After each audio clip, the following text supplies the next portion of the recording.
లోకానికి పంపించిన దేవుడు.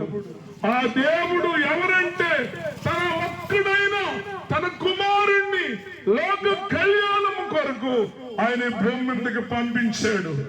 ఆయన ప్రభు అయిన యేసు క్రీస్తు. బిడ్డా, నువ్వు ఆయన యందు విశ్వాసం ఉంచితే, నువ్వు ఆయన నమ్మితే ఖచ్చితంగా నీ ఆత్మకు రక్షణ కలుగుతుంది. నువ్వు నమ్మకపోతే చాలా భయంకరమైన పనిష్మెంట్ నువ్వు ఎదుర్కోవలసి ఉంటుంది. మరణించిన తర్వాత ప్రతి వ్యక్తి కూడా 2 చోట్లకి చేరవలసిన వారై ఉన్నారు.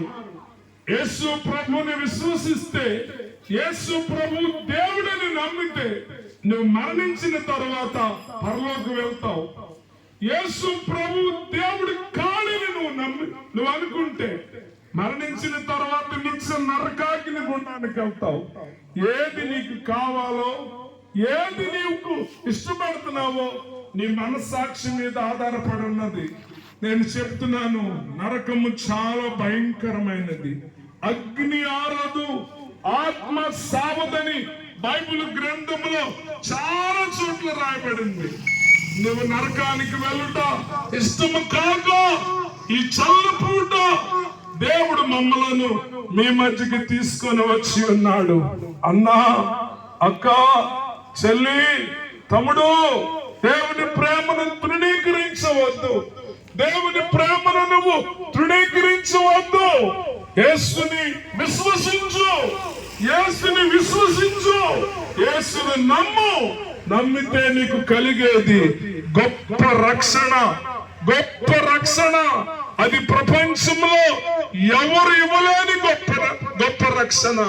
ఆ రక్షణ నీకు ఇవ్వటానికే ఆయన నీ కొరకు తన ఆఖరి బొట్టు వరకు కల్వరి సిలువలో తన ప్రాణాన్ని పెట్టాడు, తన రక్తాన్ని చిందించాడు. ఆఖరి బొట్టు వరకు కల్వరి సిలువలో మన కోసము రక్తము కార్చి ప్రాణం పెట్టి సమాధి చేయబడి 3వ దినాన్ని తిరిగి లేచాడు. ఆయన మరలా తిరిగి రాబోతున్నాడు. ప్రపంచమంతా ఆయన రాకడ కొరకు ఎదురు చూస్తుంది. దైవ వాక్యం చలవిస్తూ ఉన్నది. రోమపత్రిక 8వ అధ్యాయంలో సృష్టి యావత్తు ఆయన ప్రత్యక్షత కొరకు అపేక్షిస్తుందంట. సృష్టి యావత్తు ఆయన రాకడ కొరకు ఎదురు చూస్తుందని బైబిల్ చెప్తూ ఉన్నది. మరి నువ్వు ఎదురు చూస్తున్నావా? నువ్వు ఎదురు చూస్తున్నావా? నువ్వు ఎదురు చూస్తావు, ధన్యుడు అవుతావు. ఎదురు చూడకపోతే భయంకరమైన ఆయన ఉగ్రతకు గురైపోవలసి ఉంటాడు. ఈ ప్రపంచానికి గొప్ప ఉగ్రత పొంచి ఉన్నది, గొప్ప ఉగ్రత పొంచి ఉన్నది. ఆ ఉగ్రత తప్పించుకోవాలంటే ఇదే నీకు అనుకూల సమయము, ఇదే నీకు రక్షణ దినము.